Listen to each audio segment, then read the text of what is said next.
Hi, today we're going to talk about giving kids choices, ignoring bad behavior, and setting up situations for your children to win.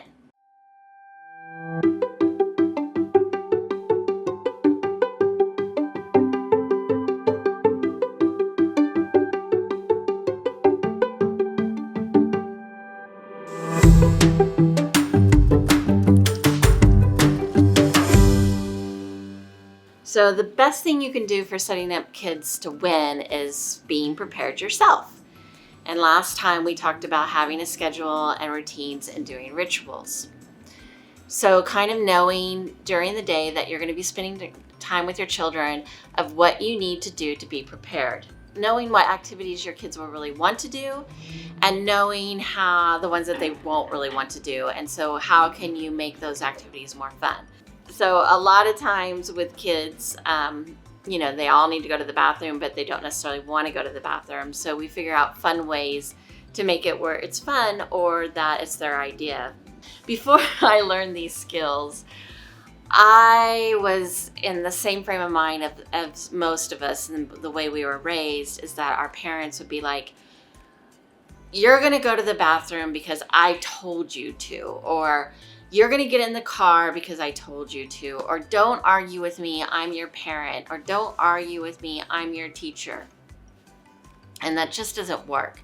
So before I learned to have natural consequences, give choices, make things more fun, I was going through a lot of battles. It's really easy when it's your own family or you just have a couple of kids, one or two kids, to kind of manipulate them or kind of stronghold them to get them to do what you want.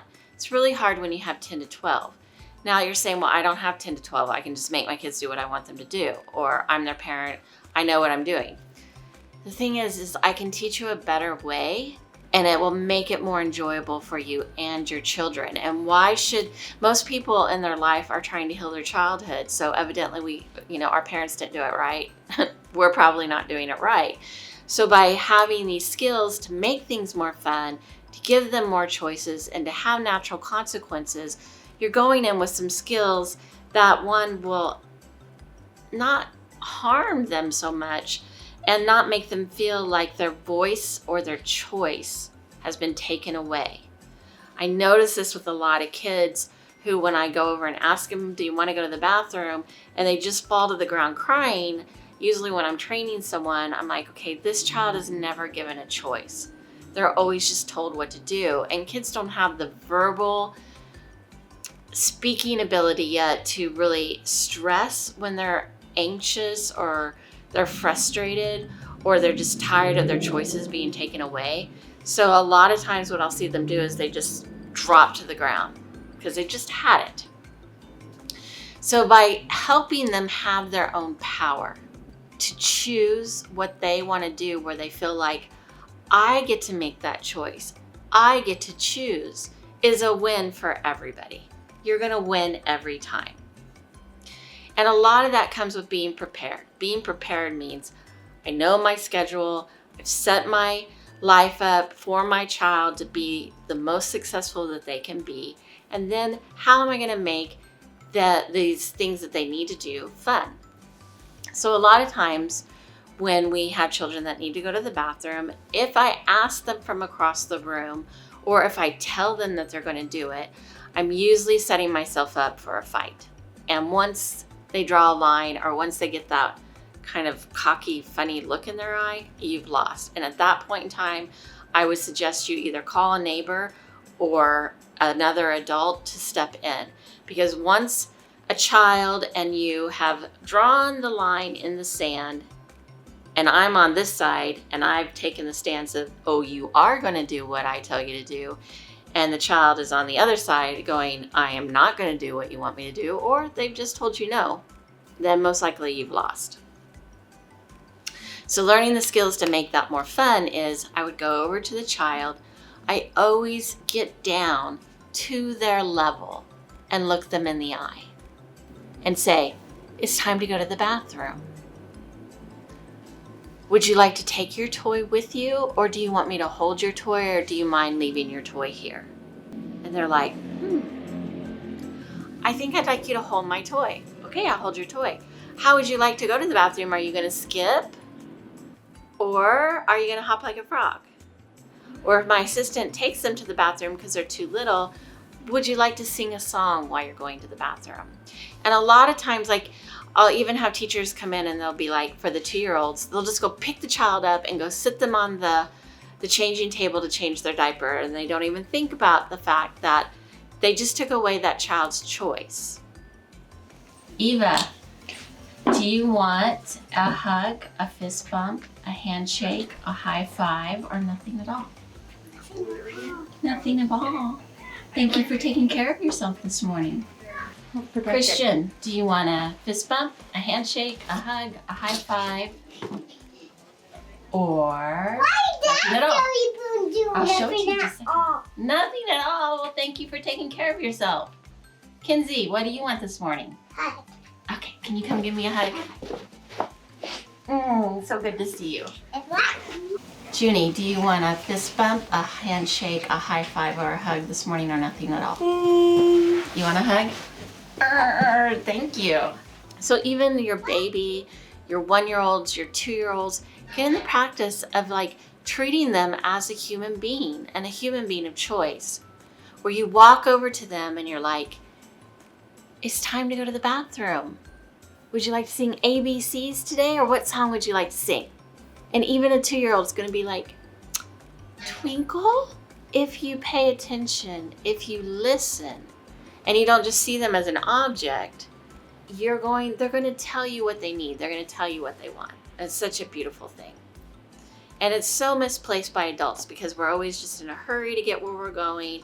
We'll just run right over the child. We're just like, I'm putting you in the car. You're getting in your car seat. We're going here. We're going there.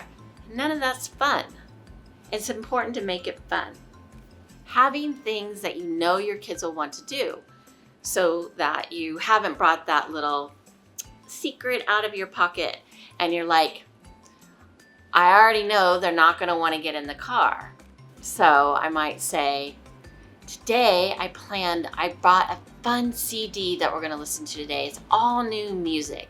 And all you have to do is go out to the car and help me get into the car today and get in your car seat, and I'm going to play this brand new CD for you. Or have a fun snack that you know that they like ready, but you don't get it until you've gotten to the car. I have a brand new bedtime story for you tonight. I picked it out just for you. It's all about cars because I know cars are your favorite. I got a princess book for you because I found this book today that was all about princesses and unicorns, and I thought of you. And all you got to do is have your bath tonight, brush your teeth, and then as soon as you get in bed, we're going to read that book.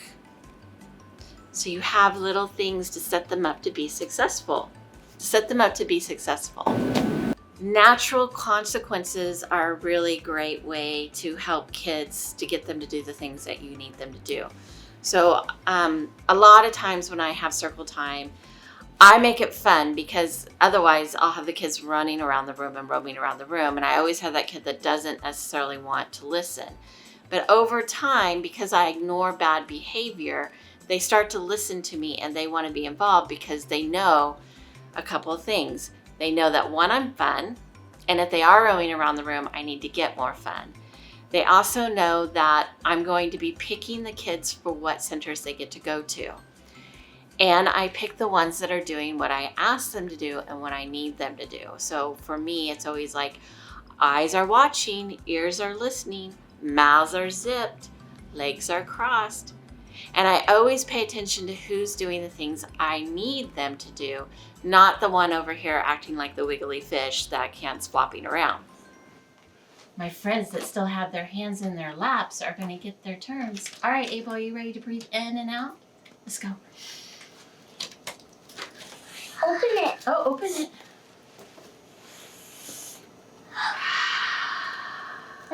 They don't even exist in my world. I totally ignore them.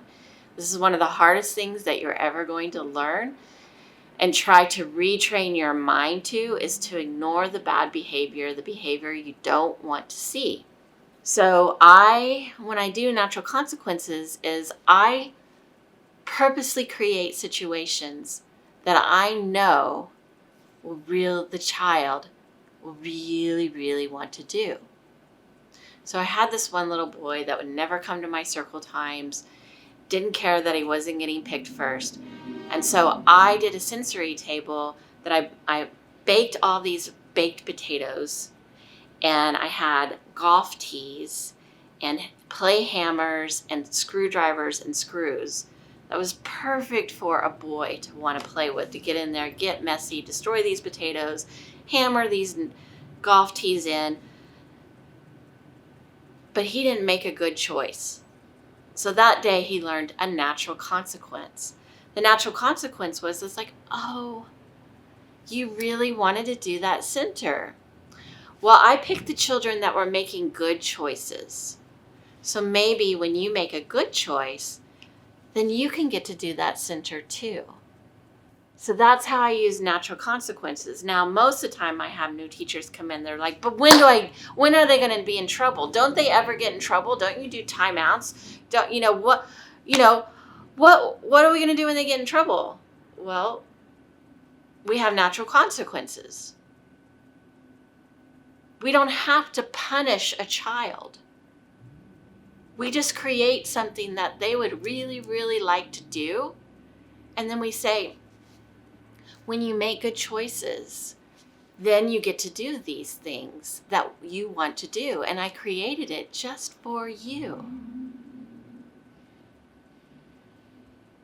So learning to adult and be the adult who creates these opportunities for the kids that they want to do, create situations where they can win and be successful, is a way to get them to want to cooperate more. And yelling never works. Focusing on the behaviors that we don't want is probably one of the hardest things my new teachers learn. Because when they see a child running down the hall, they'll be like, don't run down the hall.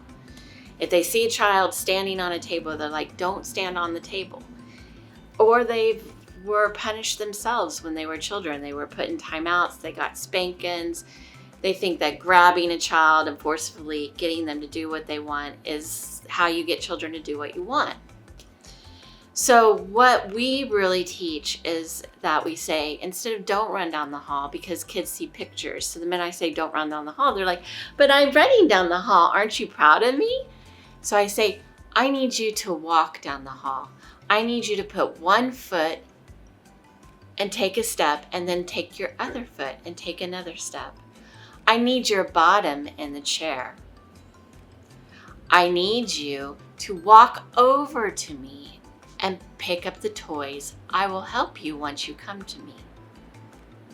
I need you to pick up the toys and put them on the shelf. I need you to step down and put your feet on the floor. So I'm always stopping and thinking, what do I want them to do? Not what I don't want them to do. And I go by stating that picture so they'll see it in their heads, and then they'll be like, okay, I'm supposed to put my bottom in the chair. Celebrations. This is a huge mistake my teachers make, is they'll give a child a task to do. And then once the child starts to put the books away or starts to put the toys away, they've already moved on to something else. And I literally have watched children put all the books away and look to get that praise and that award or celebration, and the teacher already moved on to something else. So it's really important that you help them see the job that they need to do, that they complete the job, and that you're there to celebrate. Everybody wants to be seen, heard, and celebrated.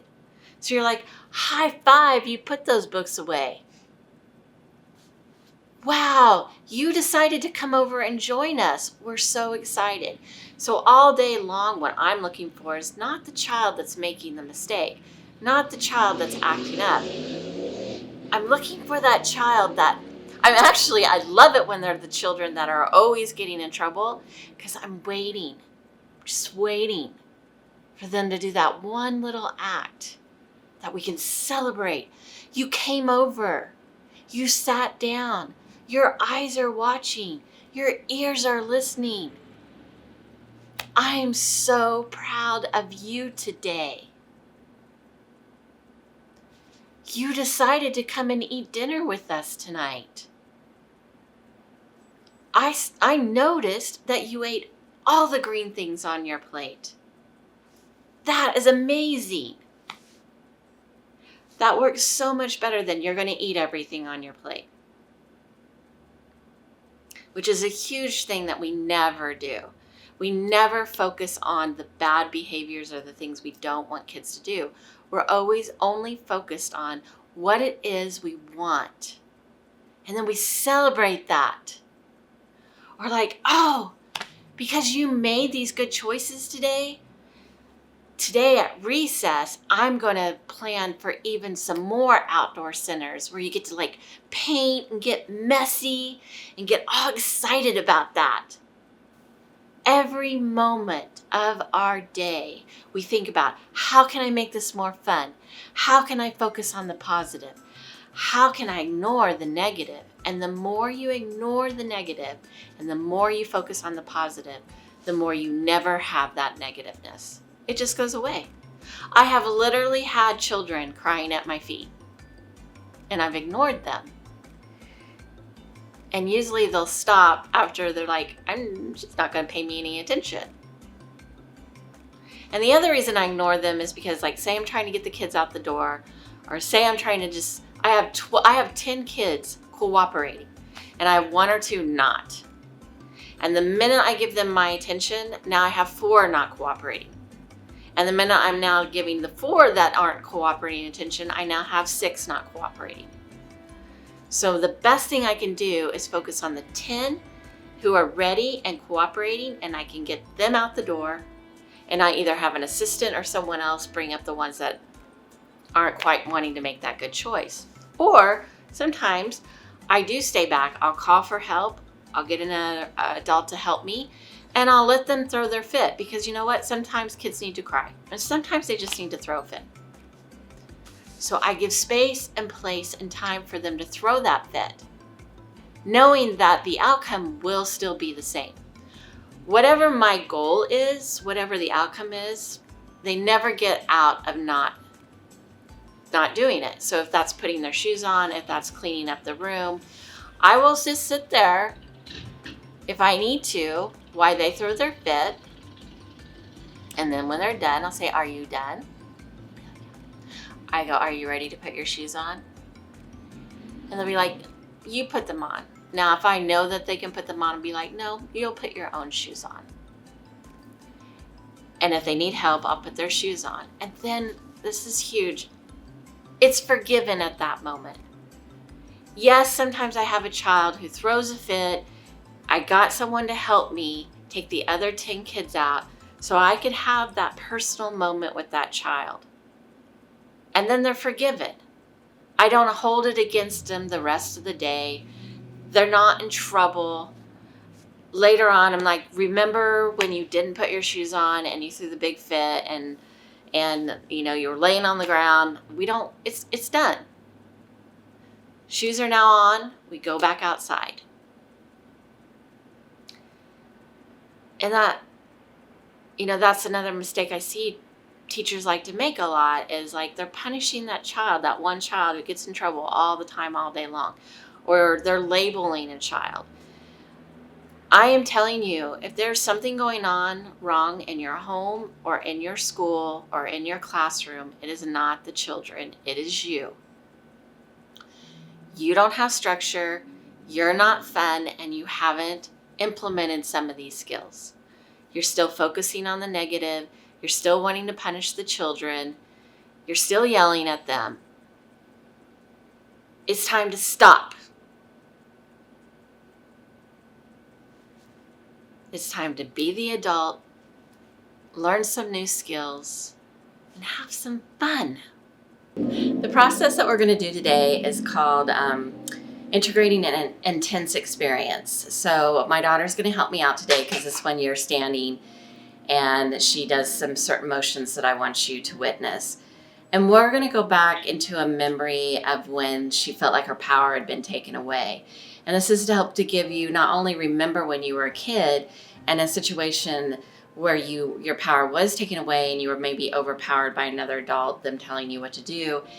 And it helps you to have more empathy, not only for yourself, and you're able to let go of that intense experience that happened to you and integrate it back out into the world. And you're also able to have a little more empathy and compassion for maybe what your children are going through. Okay, Rose, everything we do here is private and confidential. Wow. We will be doing this process to remove this childhood experience that you had of someone overpowering your will and taking away your choice. I'll be asking you to feel the situation fully and deeply as possible, and to even dramatize it and magnify it and get to the heart of it. It is important that you don't resist anything, as unpleasant as it is. This will only be for a few moments, and I will be here with you. Okay, I'm ready. I'll be asking you to make a snapshot. This means you will freeze one moment in time, an instant, and not let it move a second before or after the frozen moment. It is as if you are pushing the pause button on a video and a freeze frame. I will be here to guide and support you. I will be asking you some questions and you will answer them. You must give me your full presence. Are you willing to do this fully and stay with this process to the end? Yes. Are you ready to begin? I guess so. We are beginning now. So, can you think of a time when you were a kid and you felt like your choices were taken away and someone used their power over you? Mm-hmm. Would you like to tell us about it? I guess I don't know. I have like more than one story, but one of them is it was Corey's birthday, my older brother, and it was this like really cool Hawaiian theme. Like everyone was, it was like a swim party. There was all these cool like, there was leis everywhere and just like a whole bunch of cool stuff. And there was a bouncy house, which is awesome. But that same time, I had a Girl Scouts meeting, or like a party. It was like a birthday party for someone in Girl Scouts. This was back when I was like young. And so my best friend at the time, Delyn's mom, who was our Girl Scout leader, came, picked me up to take me to the party, and took me away from my brother's birthday party. And no one asked me if I wanted to do that. I very clearly said I didn't, but they were like, well, you're coming to the birthday party. And I proceeded to sit and cry on the playground for like 30 minutes until she let me walk home. Because I did not want to be there. Because all these cool older people were at like my house and like swimming and bouncing on bouncy castles. That was like obviously the cooler thing. I always think about that. Because yeah. And how strong is this between a 1 and a 10 of like really bothering you that it happened? Well, I remember it, and it was a long time ago, so it doesn't really like bother me, but it is a memory that I do remember. So like a 4, Okay. I guess. And does it affect your life now at all? No, but I do have another story that is a little more pressing. So. Would you like to share it instead? Sure. It was a babysitter that you only took me to like for a little while. It was at some old lady's house, and I hated her because she was just like very unfair to me. And I was in her car. She was picking me up, picking up other kids. So we were at the school, like parked, and the window was down. And I don't know, this is really taking away a choice, but like I saw my friend Delyn, and I stuck my head out the window in my arm, and I started waving at her and yelling like, "Hi, Delyn, what's up? Like, hey." And the lady started rolling up the window, and it like caught me right here, and I couldn't breathe. And finally, like the kid next to me was like, "Hey, like, you know, she's choking on the windowsill." And so she rolled it back down. And I was sitting there, I was hurt, you know. All she said to me was, "That's why we don't stick our head out the window." She didn't ask if I was okay. She didn't like do anything like that. And that, like, you know, was a genuinely like hurtful time. And I just didn't like going to her place at all, just because she'd always make me clean up after kids' messes that I didn't do, and not in a very nice way. And like, there was just a lot of rules there that, like, you know, it just wasn't fun to be there. She didn't feel like she liked kids. I never felt like she liked me, or like liked even being around me, and that really sucked. Between a 1 and a 10, how much did she upset you? Probably like a 9, since I really didn't like it. And I remember it quite a bit. And how did this adversely affect your life? Well, I never told you guys about it for a long... I didn't tell you guys about it till like high school, that even happened. So I guess it was just like hiding pain, or like, because I thought it was my fault. You know, like I held it and I thought, you know, I felt it in this way where it's like almost like shameful that like I messed up, you know, in that way. Because I don't like making authority figures mad at me. So yeah. Okay, I want you just to relax and be here, now, fully.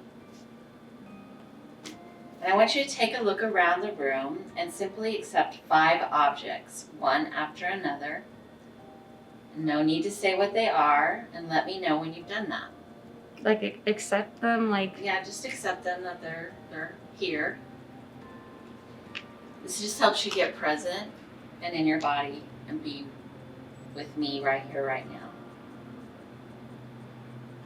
Got it. Now look around again and accept the first 5 things you notice. And it doesn't matter if you like them or not, or whether you resist them or are indifferent to them. And let me know when you have done that. Got it. Okay, now I want you to close your eyes. And I want you to remember a pleasant experience from the past. And I want you to feel it as it's happening right now. And let me know when you've done that. Okay, let me find something. Okay. Okay, now just accept it. And keeping your eyes closed, remember an unpleasant event.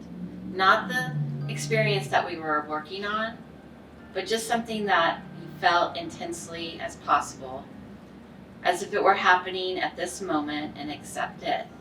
And let me know when you've done that.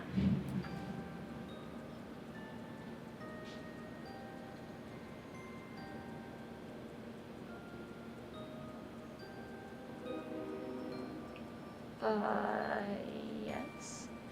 Okay, now still with your eyes closed, remember another different unpleasant experience, and feel it as if it's happening right now in this present moment, and accept it as it is.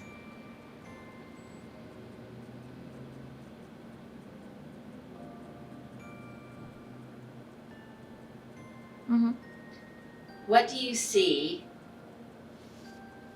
What is the image of this experience? Like say? That you were just thinking about. Painful phone call. And what do you feel? What emotion do you have? Stressed, sad,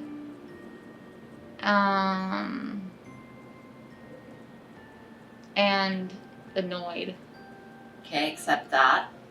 And what body sensation do you have? Tight throat. Okay, accept it.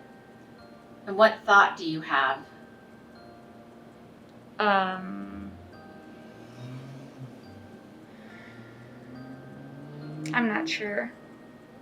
What do you mean by thought? Like, like a thought that was going on in your mind right at that moment. Oh, okay.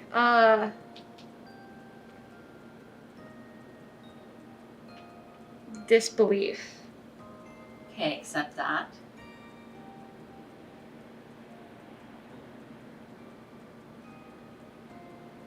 So now, Rose, I'm going to have you turn with the front of your body facing the window.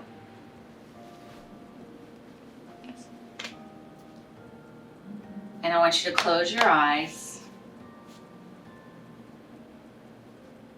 and just let your mind be here now and be present in this moment right now. Get a sense of yourself in this place and time. Feel your feet on the ground and let me know when you're here.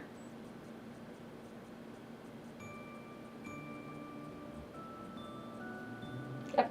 Okay, freeze this and take a snapshot.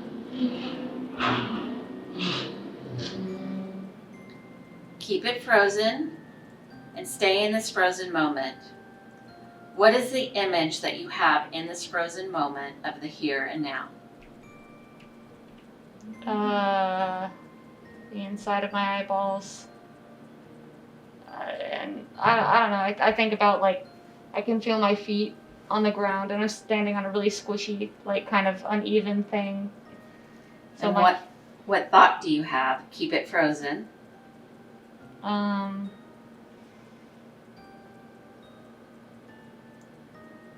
Okay. My heel hurts. It's kind of what I'm thinking about. And in this snapshot, what is your feeling or your emotion that you're experiencing?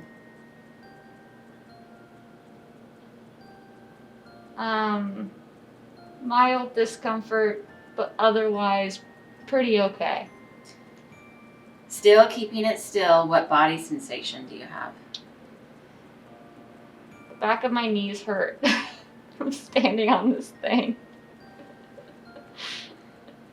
That's kind of the sensation going on. Okay, I want you to take a breath. And I want you to turn your body to the left 180 degrees so that the front of your body is now facing the other side of the room. Amazing. Okay. And now I want you to go into that experience with this person who didn't treat you the way you felt like you should have been treated as a child, who was responsible for taking care of you at the time. I want you to go deep into the experience as if it's happening right now. See what you saw then, hear what you heard then, feel what you felt then, experience what you experienced then, and I want you to dramatize it, magnify it, make it a 10 out of 10, and feel it as fully and as strongly as you can. Feel the worst part of it as strongly as possible. Remember the most traumatic, intense moment of the experience, and nod when you're there.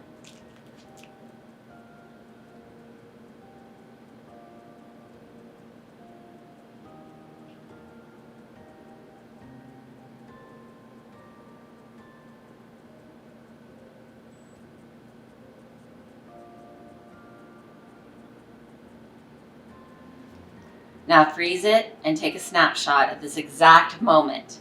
Don't let it move forward or back. Keep this moment frozen in your mind, unchangeable. What is the image you see? Me in the window with, like, the thing right there. Remember to stay in this frozen moment in time and space. What emotion do you have in the snapshot? Scared. What is your body sensation in this frozen snapshot? A lot of a very specific pain right here that I don't know how to describe, and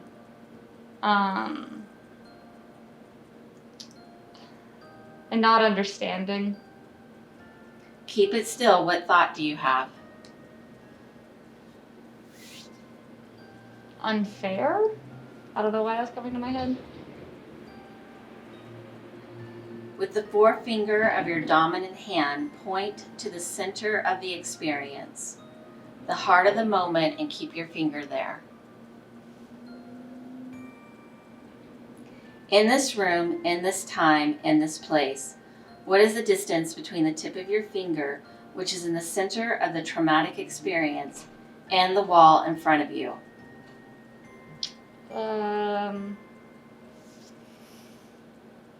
Pretty far, just because it was so long ago. In this room, in this time, in this place, what is the distance between the tip of your finger, which is in the center of this experience, and the wall behind you? Right up against here. In this room, in this time, in this place, what is the distance between the tip of your finger, which is in the center of this experience, and the wall to your left? Like 3 feet. In this room, in this time, in this place, what is the distance between the tip of your finger, which is in the center of this experience, and the wall to your right?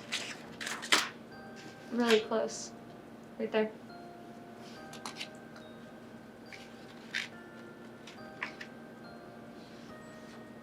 I want you to, with your hands in the heart of this experience, start to turn 180 degrees to your left.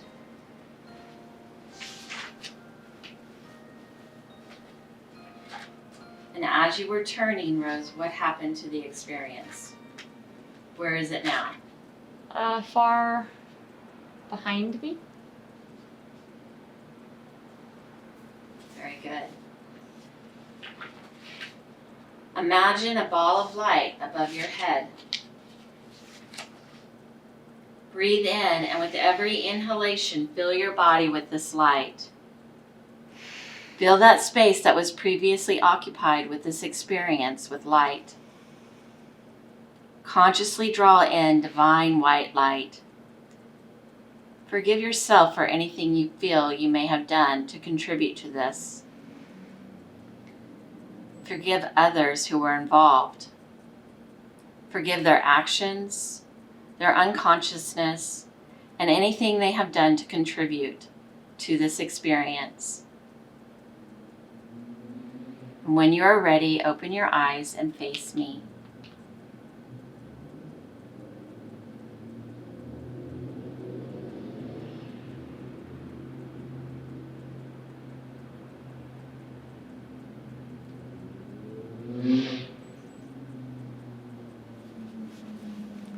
Welcome back. This thing is really uneven. What are you more conscious of now than before? I don't know. I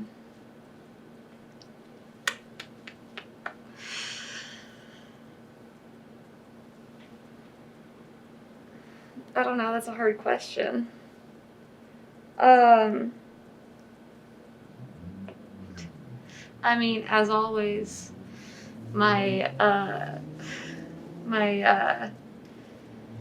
tendency to take on authority figures' criticisms as law and not question it emotionally, not like literally, but like, you know, there's always that. It's something, you know, that I'm working on. Not everybody who is like a boss and or a parental is right all the time. Nor am I not, you know, good for choosing a different path. Does that make sense? I don't know how to word it. Thank you. What is your new story now as you go forward? Story? Yeah.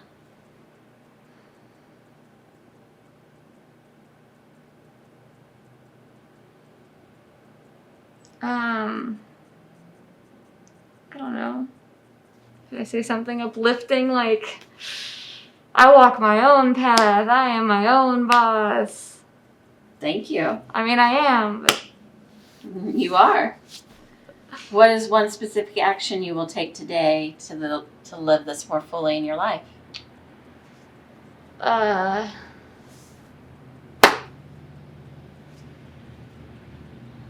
Putting rough things behind me. I don't know. Working on it. Working on things. Always working. The camera's gonna die any second, by the way. Okay. How will you know when your life has shifted and changed? When stuff like making someone disappointed doesn't scare me anymore. I fear disappointing people or letting people down. I don't like that feeling.